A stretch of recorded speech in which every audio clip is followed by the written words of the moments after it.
L'Europe, elle est là où les gens se battent. Quand on s'est battu, quand on s'est retrouvé à, et c'était un peu dans le film tout à l'heure, à démonter le McDo de Millau, on ne l'a pas fait simplement parce qu'on trouvait ça rigolo, même si, mais on l'a fait parce que l'Europe était attaquée. L'Europe était attaquée, les normes européennes étaient attaquées. Parce qu'on avait interdit au niveau européen, suite à des mobilisations, on avait interdit l'utilisation des hormones dans l'élevage. Et en menant cette action, eh bien, on a permis à l'ensemble des gens de se réapproprier ce combat qui était un combat de paysans. Et c'est devenu un combat contre la malbouffe.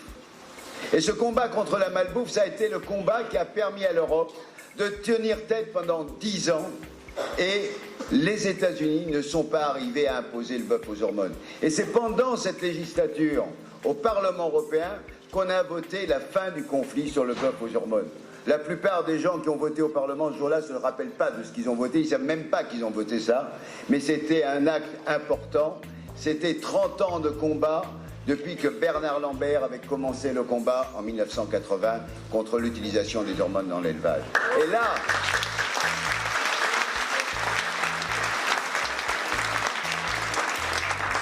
quand on nous dit de la même manière que l'Europe c'est loin, moi je réponds toujours l'Europe c'est ici. C'est là où les gens mènent les combats européens. Et les combats européens, on les mène sur le terrain. Il y a quelques jours, le 2 mai, on était plus d'une centaine à Soubens à arracher des plants de maïs transgénique. On était plus d'une centaine à détruire des cultures OGM qui ont été plantées par le lobby de la FNSEA qui essayait de casser l'interdiction de cultiver des OGM.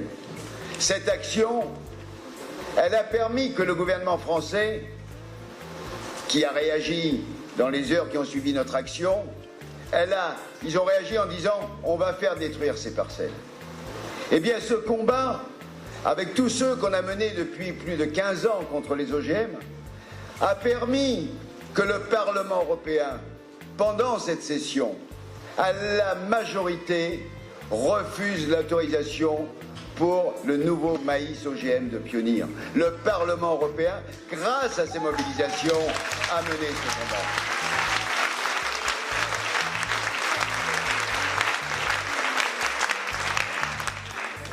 Et la Commission européenne, qui pourrait théoriquement l'autoriser, n'ose pas signer l'autorisation.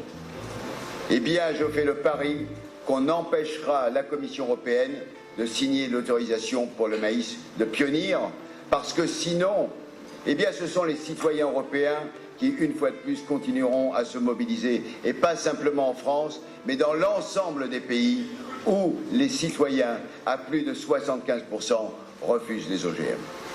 De la même manière, l'Europe, elle est proche. Elle est avec les gens qui combattent le gaz de schiste. Ce combat, ça a été un combat emblématique ici. Ça a été le combat contre le permis de Nantes, au pied du Larzac, mais c'est aussi le combat contre les permis d'Alès, contre les permis qui sont à la limite de la région en Ardèche. Ça a été un combat très important. Et c'était un combat qui a permis de fédérer des dizaines de milliers de personnes en Languedoc-Roussillon, en Aquitaine, en Midi-Pyrénées, mais aussi en Provence-Côte d'Azur avec Michel et beaucoup d'autres. Et ces combats, ils ont amené une prise de conscience. Pas simplement pour dire on n'en veut pas chez nous, mais pour dire il y a besoin d'une transition énergétique. Ça n'a pas été un combat simplement contre Total ou contre Schubach ou contre les pétroliers. Ça a été un combat pour dire on ne veut pas de ce développement-là. On veut être capable de produire des énergies propres. On veut être capable de lutter contre le gaspillage énergétique. On veut être capable de mettre en place une transition énergétique au niveau européen. Et ce combat contre, localement, parce que personne n'avait envie de voir son eau polluée, s'est transformé dans une mobilisation pour la transition énergétique européenne, pour une transformation de notre modèle de consommation et de production d'énergie. C'est ça le combat. Et c'est un combat local qui est devenu un combat européen. Et quand on est allé à plusieurs reprises, que ce soit en Pologne, en Bulgarie, en Roumanie, en Grande-Bretagne, en Allemagne, soutenir ceux qui luttaient contre le gaz de schiste, on a eu toujours la même réponse. On se bat sur le terrain, pas simplement pour nous, mais pour qu'il y ait cette alternative. Eh bien, c'est au Parlement européen qu'on est en train de mener ce combat pour que la question de l'énergie devienne enfin un dossier européen à part entière et que ça ne soit pas simplement traité dans les 28 États, c'est-à-dire que les lobbies puissent faire tout ce qu'ils veulent. C'est quand le débat sera au niveau européen qu'on empêchera les lobbies de continuer à nous polluer.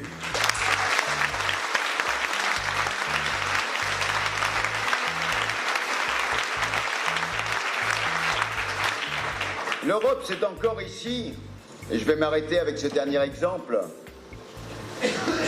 L'Europe, elle est avec les viticulteurs. Avec les viticulteurs du Languedoc, qui, entre autres, nous ont permis de sortir de prison en 1976. Je pense que Léon et Marisette s'en souviennent. Marisette, entre autres, qui était à la prison aussi, ici. Et donc, les viticulteurs du Languedoc, avec Jean Huillier, avaient fermé toutes les entrées de Montpellier et ils avaient dit un truc très simple: s'ils sortent pas de prison, personne ne sort de Montpellier. Ça avait été assez efficace. Le soir même, on était sortis. Et donc, les viticulteurs qui ont mené des combats, qui ont eu une situation difficile depuis 30 ans, qui se sont retrouvés dans des situations où on est passé par toutes les situations impossibles de la surproduction, en passant par les politiques d'arrachage, par ces politiques de prix, par la logique des marchands qui, sur leur dos, sur le dos des coopératives, faisaient tout et n'importe quoi au niveau des prix. Ces viticulteurs se sont mis à défendre de plus en plus et à construire les appellations d'origine et à défendre ces appellations d'origine face à ce qu'on pourrait appeler le vin banal par rapport à la bibine. Et cette bataille, aujourd'hui, elle est menacée. Hier, j'ai rencontré encore les viticulteurs du Gard et on a dit qu'on allait combattre ensemble au niveau européen parce qu'aujourd'hui, il y a une menace sur les appellations d'origine parce que dans le cadre des accords internationaux de marché, que ce soit TAFTA ou l'accord avec le Canada, eh bien, aujourd'hui, il y a la volonté de mettre à bas les appellations d'origine contrôlées. Le Sénat aux États-Unis vient de demander la suppression des appellations d'origine dans le cadre des marchés internationaux et que ce soit les marques qui prennent le dessus sur les appellations.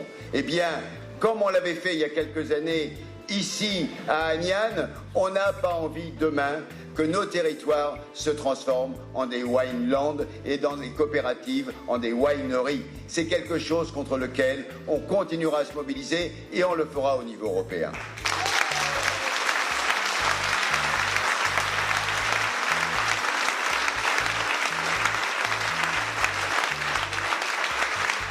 Alors, tous ces exemples, juste pour dire quoi? Pour dire qu'être député européen, c'est se battre au quotidien avec ceux qui mènent ces combats-là. C'est être participant de ces combats.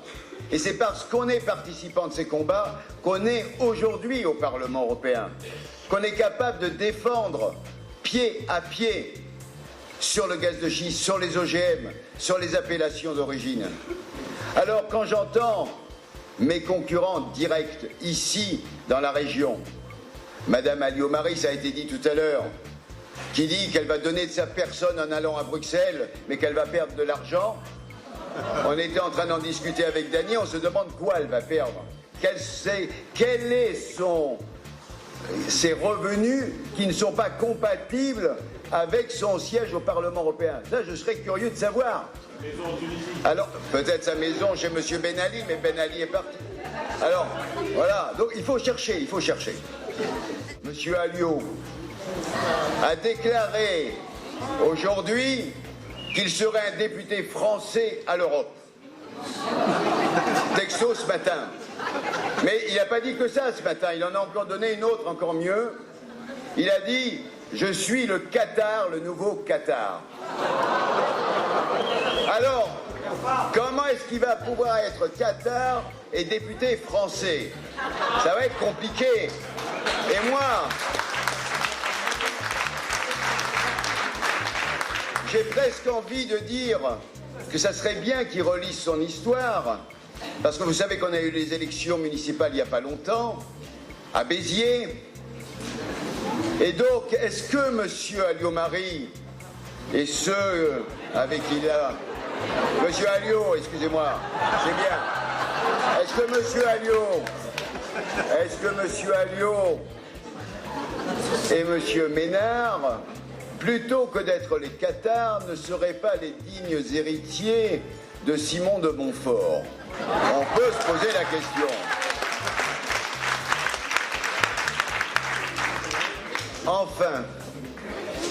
Enfin, Jean-Luc Mélenchon. Jean-Luc Mélenchon, qui s'était présenté en 2009 et qui, depuis qu'il est au Parlement européen, se demande chaque fois qu'il siège à Strasbourg, qu'est-ce que je fais ici? Qu'est-ce que je fais ici? Il n'y a rien à faire dans ce Parlement. Mais s'il n'a rien à faire au Parlement européen, ce qui aussi le voit tous les jours, puisqu'à Bruxelles, on ne le voit jamais dans les commissions, et notamment à la commission des affaires étrangères où il devrait théoriquement siéger. Mais ça ne l'intéresse pas, parce qu'il ne croit pas, effectivement, que c'est l'espace politique où les choses doivent se décider dans l'intérêt commun. Alors j'ai envie de dire à Jean-Luc Mélenchon, mais si ça ne t'intéresse pas, te présente pas. Te présente pas, représente-toi à l'Assemblée nationale, présente-toi au Sénat. Tu as été sénateur pendant X années, 30 ans ou plus, 30 ans, 150 ans, il dit. Allez, qui dit mieux? J'ai envie de lui dire, je comprends que tu n'aimes pas ce territoire, c'est pas ta culture. C'est pas ta culture, ta culture, c'est le souverainisme, ce souverainisme national, ce stato-nationalisme absolument insupportable. Et l'Europe, Jean-Luc, je te le dis ce soir, ça sera jamais la France en grand. Tu dois l'oublier, ça. L'Europe, c'est autre chose, c'est un rêve commun, c'est un rêve collectif.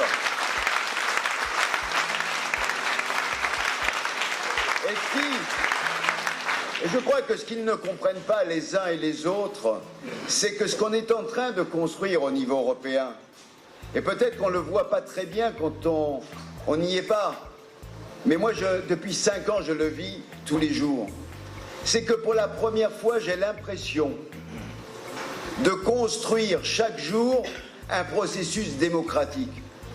Je crois qu'on a une chance absolument historique, incroyable, c'est de participer à la première création démocratique sur la durée. Chaque avancée est quelque chose d'absolument extraordinaire. Moi, j'ai eu la chance de participer pour la première fois, parce que ça me concerne directement, au débat sur la réforme de la PAC. Alors oui, on n'a pas tout gagné. Oui, on a eu des échecs, parce que la majorité, elle n'était pas dans notre sens. Mais pour la première fois, on a pu poser le débat du verdissement, on a posé le débat du plafonnement des aides, on a pu poser le débat des petites fermes, d'autres modes de production. Ces débats, on a pu les avoir parce que le Parlement maintenant a la codécision sur l'agriculture. Alors on l'a pas sur tous les sujets, mais au fur et à mesure on avance et pas par pas, on construit un espace démocratique nouveau qui n'a jamais existé dans l'histoire. Et ça, eh bien, je crois que certains ne l'ont pas compris. La seule chose qu'ils voient, c'est qu'effectivement, ça va pas assez vite. Mais la démocratie, par essence, est un processus lent. Parce que quand on veut que les gens discutent ensemble plutôt que de se donner des coups de Kalachnikov, eh bien ça prend du temps parce que tout le monde ne pense pas la même chose. Eh bien oui, je préfère qu'on mette du temps, mais qu'on avance vers la paix plutôt qu'on se fasse la guerre demain entre les pays européens.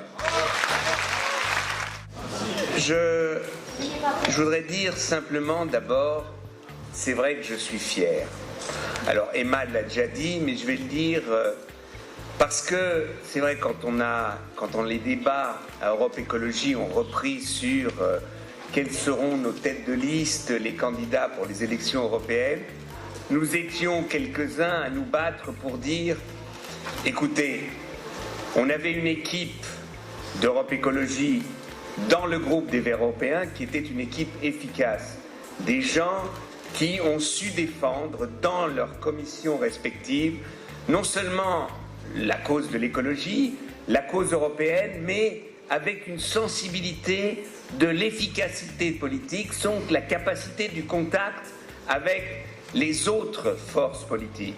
Parce que l'intelligence politique au Parlement européen, c'est pas simplement de dire nous sommes les Verts européens, nous sommes Europe Écologie, mais c'est d'être capable, en fonction des idées qu'on défend, d'essayer de construire et de gagner des majorités, donc d'être capable de parler avec les autres forces politiques. Et donc, malgré tous les petits problèmes que j'ai eus et que j'ai peut-être toujours avec Europe Écologie Les Verts, je suis absolument solidaire des listes Europe Écologie pour les élections européennes, parce que, justement, tels qu'ils sont, et je voudrais dire, Clarisse, tu es jeune, tu dis, moi aussi je suis jeune, hein. Je suis le plus jeune des retraités, donc tu vois, on est toujours le plus ou la plus jeune de quelque chose, hein. Et d'ailleurs, tu as piqué cela à Karima, qui n'arrêtait pas, il y a 5 ans, de dire « je suis la plus jeune ». Alors maintenant, tu ne peux plus le dire, hein. Maintenant, c'est Clarisse, hein. Manque de peau. Voilà.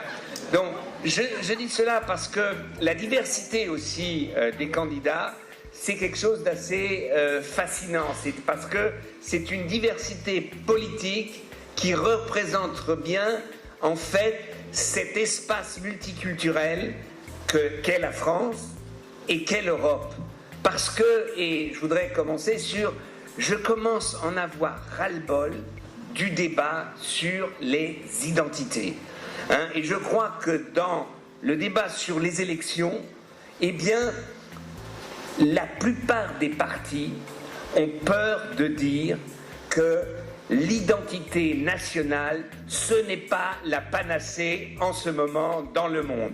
Et quand on me dit « mais vous êtes des Européens », eh bien moi je préfère être un Européen qu'un Franco-Béat, qu'un Germano-Béat, qu'un Italien-Béat, qu'un Luxembourgeois Béat, qu'un Andorrien Béat, parce que tout cela, eh bien, ils ne nous font non plus pas rêver, mais ni n'arriveront pas à résoudre les problèmes du monde d'aujourd'hui. Donc vaut mieux au moins, en étant Eurobéat, ça veut dire quoi?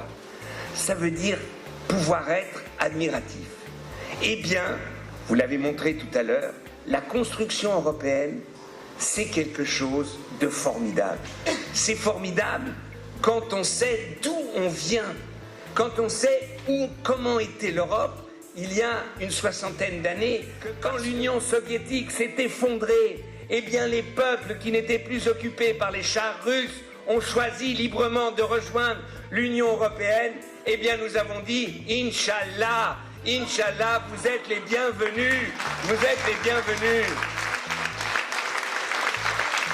Et alors, quand j'entends des politiques français qui disent « oui, mais peut-être il faut revenir à l'Europe à 6, à l'Europe à 3, à l'Europe... » En fait, ils ne veulent pas de cet espace politique européen qui, on l'a décrit toute la soirée, a permis des avancées et qui a d'énormes problèmes. Et alors, quand on nous dit « la démocratie européenne, José l'a dit, c'est trop lent ». Ça va pas assez vite. Ouais, d'accord. Je dis, les Français, calmez-vous un peu, calmez-vous. Je sais que vous êtes tous fiers de la Révolution française. 1789, la Déclaration universelle des droits de l'homme. Parfait, banco. Mais quand est-ce que la France est devenue une démocratie? Quand est-ce qu'on a pu dire que la nation française était un espace démocratique? Beaucoup de temps après, plus de 150 ans après, ce n'est qu'en 1945 que les femmes ont voté pour la première fois en France. Donc arrêtez de raconter que la construction européenne c'est trop lent. Oui, c'est difficile, surtout. Vous avez l'exemple des États-Unis. Les États-Unis ont à Philadelphie, dans des conditions assez difficiles, paraphé une constitution, et après, ils ont eu une guerre civile. Les États-Unis, c'était le résultat après d'une guerre civile meurtrière. L'Europe a eu ces guerres civiles avant sa création. Avant sa création. Et donc, aujourd'hui, ce qui est et qui me laisse rend béat, donc que j'admire, c'est cette capacité des peuples à surmonter la haine à tel point qu'aujourd'hui, quand j'entends quelqu'un comme Yasmina Khadra qui nous disait à Bruxelles, mais pourquoi nous, les Maghrébins, on n'est pas capables de faire la même chose que vous, c'est de nous unir pour avoir une relation beaucoup plus efficace avec vous, les Européens, et que les pays du Maghreb, que ce soit l'Algérie, que ce soit la Tunisie, que ce soit le Maroc, eh bien, ils veulent un rapport privilégié avec les Européens au lieu de se mettre ensemble, au lieu de surmonter leurs divergences. C'est ça l'exemple européen. Leur exemple européen, et c'est ça qui fait sa force. Alors, à partir de ce moment-là, quand on se pose ces questions, il y a évidemment toujours ceux qui disent « ouais, mais, oui, mais, et vous avez vu que la taxe sur les transactions financières, c'est pas ça. Vous avez vu que l'Europe, alors Catherine dit c'est l'Europe de l'austérité, je dis on pourrait le dire un peu autrement, c'est pas simplement l'Europe de l'austérité, et même en France. Quand on nous dit oui, il faut du déficit pour que l'économie française se relance, eh ben moi je vous dirais, parce que je suis plus candidat, je peux le dire, mais ça va très bien en France, ça fait 40 ans qu'il n'y a que du déficit. Entre 3 et 6% pendant 40 ans, à part une année Jospin, c'était toujours un budget déséquilibré. Donc parfait, l'économie française va très bien. Alors oui, mais non, pas du tout, parce que ça dépend comment on dépense l'argent. Ah, ça dépend comment on dépense l'argent. Mais c'est aussi vrai que quand on fait un déficit de 3 ou 4%, ou quand on fait un déficit de 2 à 3%. Moi, je ne défends pas le mythe des 3%. Hein, je sais que quand ils ont décidé à Maastricht ces 3%, c'était un peu le hasard. Il y a des gens qui ont proposé 4, d'autres qui ont proposé 2. Et alors, il y a un ministre de l'économie qui a dit bah, « Vous savez, nos déficits en ce moment, c'est entre 1,5 et 2, donc au niveau européen, 3%, on n'y arrivera jamais, donc ça ne sera jamais un problème. » Vous voyez qu'ils se sont trompés, même ces ministres de l'économie. Je dis cela parce que, et c'est vrai et c'est compliqué, et là je veux pas parler, disons, provoquer, mais je voudrais quand même poser quelques questions. Nous sommes tous pour l'Europe sociale, c'est vrai. Nous sommes tous pour que, par exemple, ce qui est dans le programme d'Europe Écologie, nous sommes tous pour qu'il y ait une assurance chômage européenne pour les jeunes qui sont au chômage. C'est-à-dire que l'Europe assure une possibilité de vie aux jeunes, qu'ils soient grecs, italiens, français ou dans d'autres pays, financés par le budget européen. Très bien. Nous voulons une convergence sociale en Europe. Très juste. Mais à partir de ce moment, il faudra aussi qu'on accepte en France une discussion très difficile, que si nous voulons une convergence sociale, nous devons accepter le débat d'une convergence, par exemple, sur les retraites.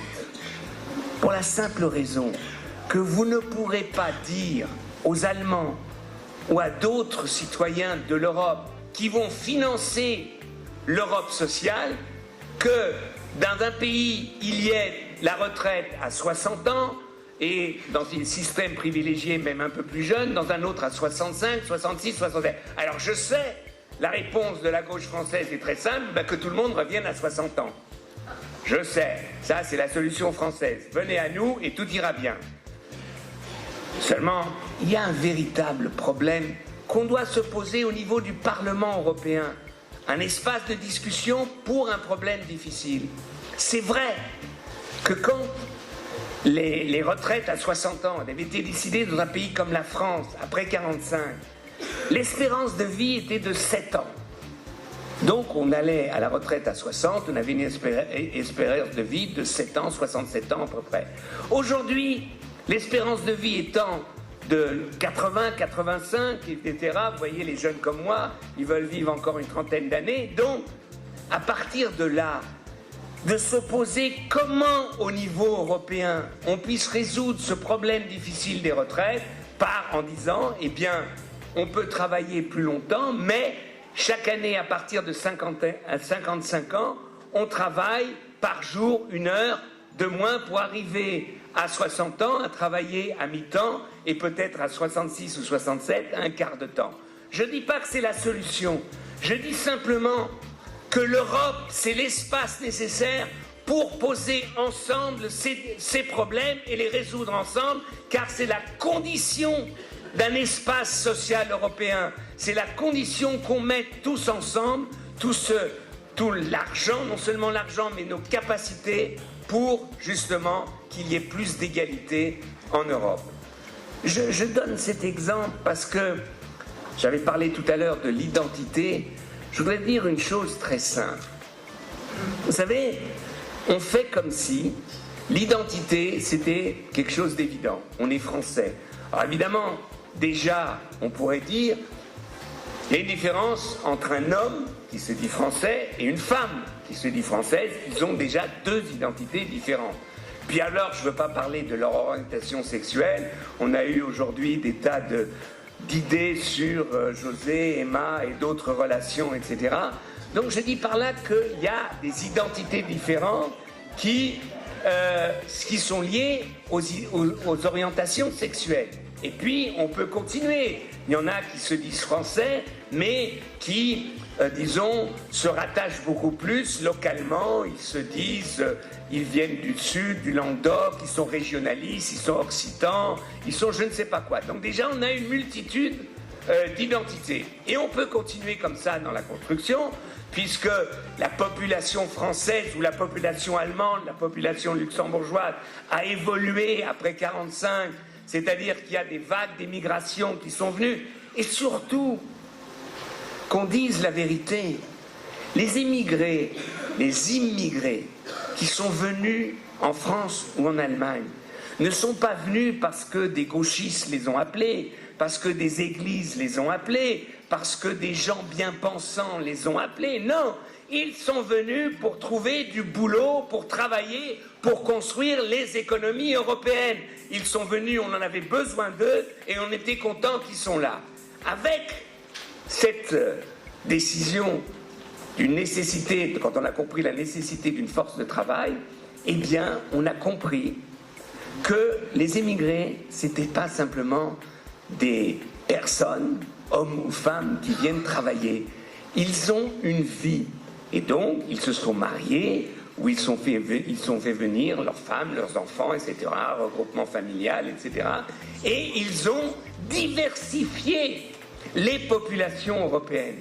Ils ont diversifié, donc vous avez aujourd'hui une population qui vit en France, qui n'est pas simplement une population qui récite tous les matins nos ancêtres les Gaulois, parce qu'ils ont une autre histoire.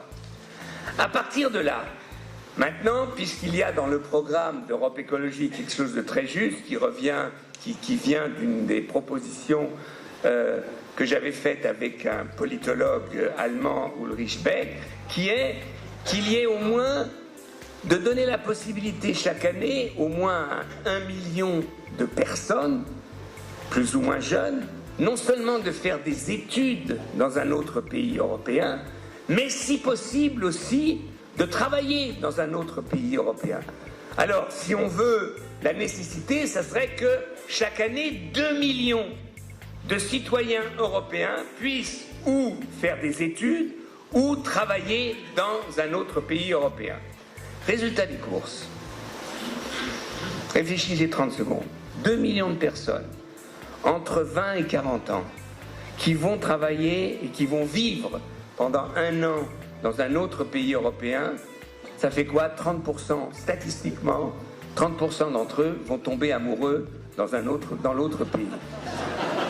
Une jeune Hollandaise d'origine turque. D'origine turque, ça veut dire que ses parents ont émigré en Hollande. Elle est turque, elle est hollandaise, pardon. Elle a fait ses études, elle était à l'école, elle a fait ses études à Amsterdam, elle fait des études maintenant de droit. Et elle va à Montpellier avec les programmes Erasmus continuer ses études et faire 1 an d'études de droit européen à Montpellier. Là, elle rencontre, par hasard, dans une boîte quelconque, elle rencontre un jeune d'origine maghrébine, vous le mettez d'où vous voulez, d'Algérie, du Maroc ou de Tunisie, et qui fait des études de médecine à Montpellier. Ces deux se rencontrent, et d'une rencontre dans une boîte, ça devient un grand amour, et ce grand amour donne qu'ils ont un enfant ensemble. Je ne sais pas si l'histoire ne m'a pas dit s'ils ont eu l'enfant avant ou après s'être mariés, ça ne m'intéresse pas. La réalité de l'histoire, c'est cet enfant. Quelle identité? Est-ce qu'il est turc? Est-ce qu'il est hollandais? Est-ce qu'il est français? Ou est-ce qu'il est tunisien, marocain ou algérien, comme vous voulez? Eh bien, il est tout simplement citoyen européen. Et nous défendons la possibilité qu'on puisse avoir la citoyenneté européenne sans passer par une citoyenneté nationale. Que l'on puisse choisir sa citoyenneté.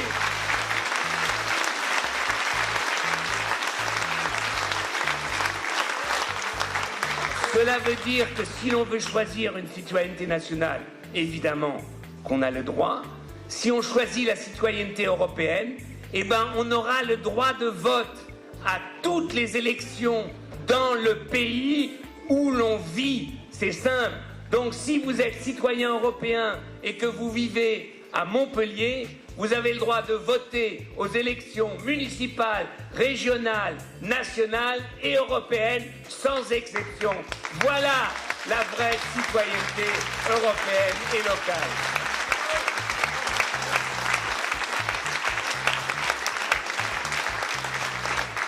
Et c'est pour ça que dans ce combat que vous allez mener au Parlement européen, mais dans ce combat aux élections, mais surtout, il y a un combat pour l'Europe qui continue après les élections. Le grand problème d'un pays comme la France, c'est qu'on parle d'Europe, allez, maintenant pendant 3 semaines avant les élections européennes, et après c'est fini. C'est-à-dire qu'on n'a pas conscience des décisions qui sont prises en Europe, et c'est vrai que l'on peut dire, si vous ne voulez pas vous occuper d'Europe, ne vous en faites pas, l'Europe va s'occuper de vous. Parce que l'Europe, c'est un espace politique aujourd'hui. Catherine l'a dit tout à l'heure, sur les 80%, non, c'était Michel, pardon, je m'excuse. Donc Michel l'a dit, sur les directives européennes sur l'environnement qui deviennent des lois françaises, là, et c'est la même chose pour l'Allemagne dans d'autres pays, eh bien notre réalité politique, eh bien, elle dépend de la réalité européenne. Et c'est pour cela que tous les partis politiques qui prennent l'Europe pour des lots de consolation, on l'a cité tout à l'heure, que si on n'a pas été élu à l'Assemblée nationale, eh bien, on va à l'Europe pendant 3 ans avant qu'il y ait de nouvelles élections aux élections nationales, comme Madame Marano, comme Madame Alliot-Marie, comme d'autres. Ou alors, ce qui est pire, ça a été dit tout à l'heure, ce sont ces élus eurosceptiques européens qui vont prendre cash les salaires de députés européens. Ils vont 3 jours et demi par mois au Parlement européen à Strasbourg et ils gagnent 6 850 € par mois en allant 3 jours à Strasbourg sans jamais aller à Bruxelles, sans jamais construire. Voilà l'arnaque européenne de tous les eurosceptiques, qu'ils soient de droite ou de gauche. Car aller au Parlement européen, c'est s'impliquer dans la construction européenne.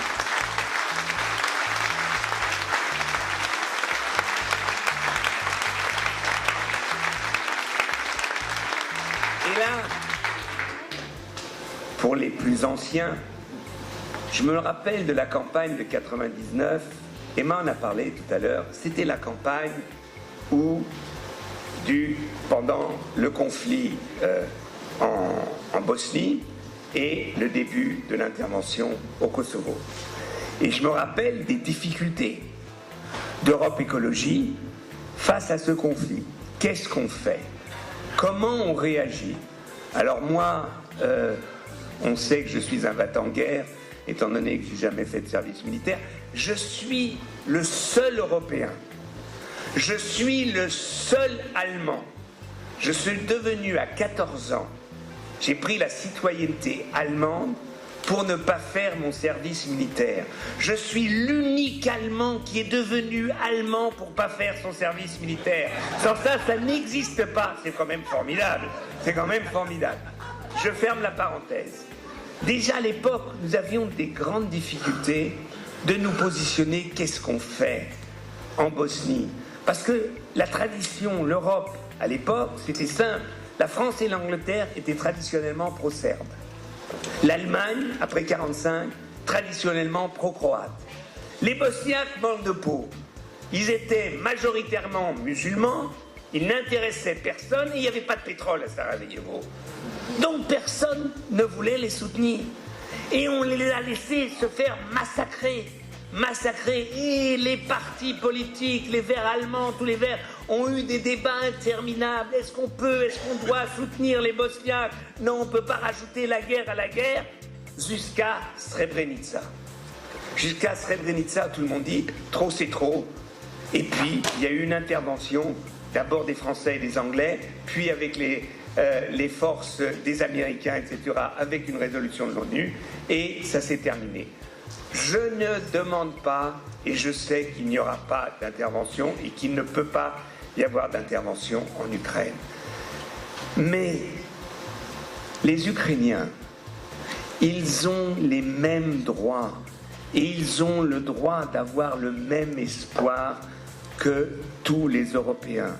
C'est de choisir comment et avec qui ils veulent vivre.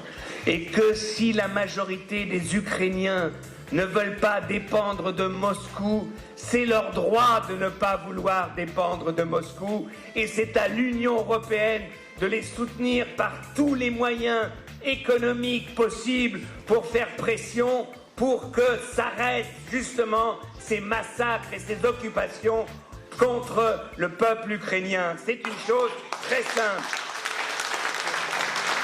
Et je voudrais dire, parce qu'il y a les copains de Poutine. Les copains de Poutine, ils existent un peu partout en Europe et aussi en France. Et ce qui est intéressant, c'est qu'il y a l'extrême droite et il y a la gauche unie, où il y a le franc gauche européen qui soutiennent Poutine, en disant ce qui se passe en Ukraine n'est qu'une provocation de l'OTAN. Et je veux dire aux copains de Poutine, soutenir aujourd'hui Poutine, c'était la même chose que quand la droite a soutenu à son époque Pinochet au Chili. C'est exactement la même chose. La même chose.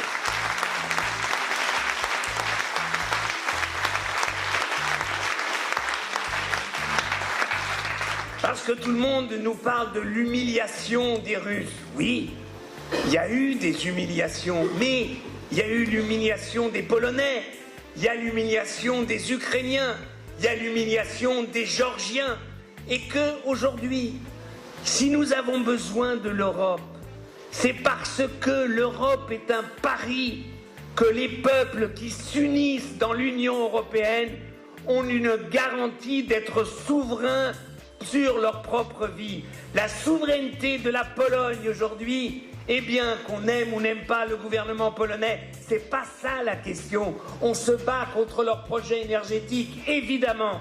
Mais la souveraineté de la Pologne, ça a été qu'après la révolte de Solidarność au début des années 80, ils ont rapidement intégré l'Union européenne, ce qui les protège contre toutes les tentatives de la Russie, par exemple, de vouloir restructurer ce qu'était l'Union soviétique.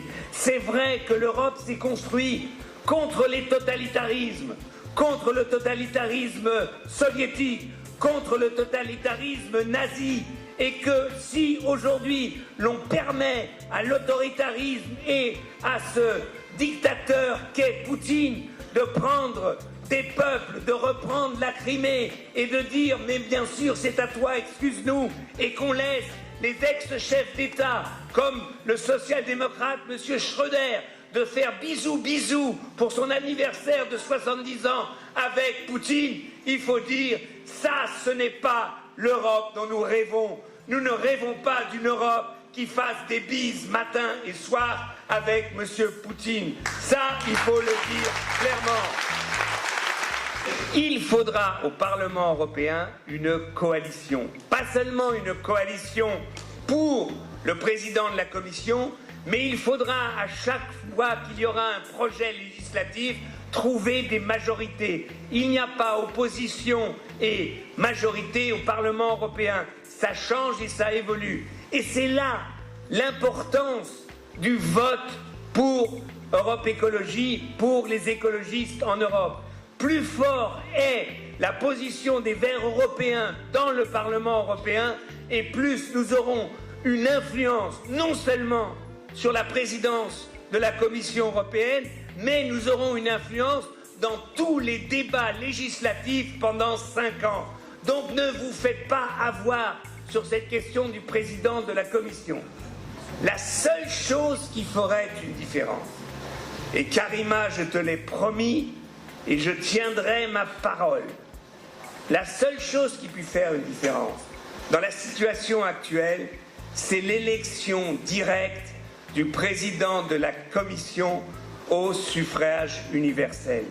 Car vous auriez 2 voix, un pour le parti politique et un pour le président de la Commission de votre choix.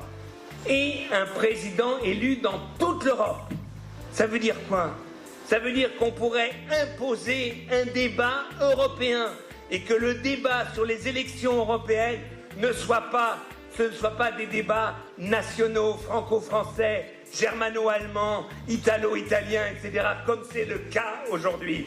Et Emma avait raison, c'est un scandale que l'A2 ne veuille pas retransmettre le débat des têtes de liste européennes, un débat dans une campagne le 15 mai pour avoir et comprendre c'est un scandale. Pourquoi?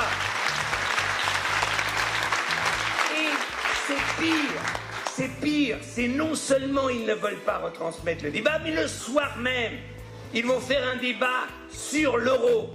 Et je me suis mis en colère hier encore. Le Nouvel Observateur, journal de gauche, pro-européen, m'appelle et me dit on va faire un numéro spécial, le procès de l'euro. Je leur dis mais ça va pas à la tête, non? Vous allez plonger comme Marianne plonge avec ce genre d'histoire.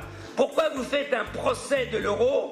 Il y a des problèmes de l'euro, il faut le régler, c'est compliqué. Ça aussi, la construction démocratique d'une régulation d'une monnaie commune, c'est quelque chose qu'il faut apprendre. Mais pourquoi vous ne faites pas le procès de l'euroscepticisme?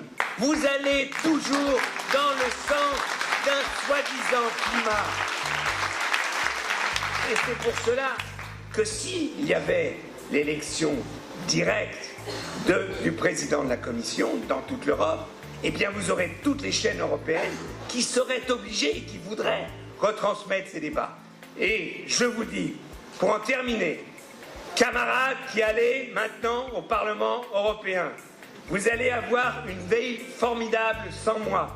Mais surtout, si vous me regrettez, arrivez à avoir une majorité pour que le président de la Commission européenne soit élu directement et dans 5 ans, je serai de nouveau candidat avec vous. Bonsoir.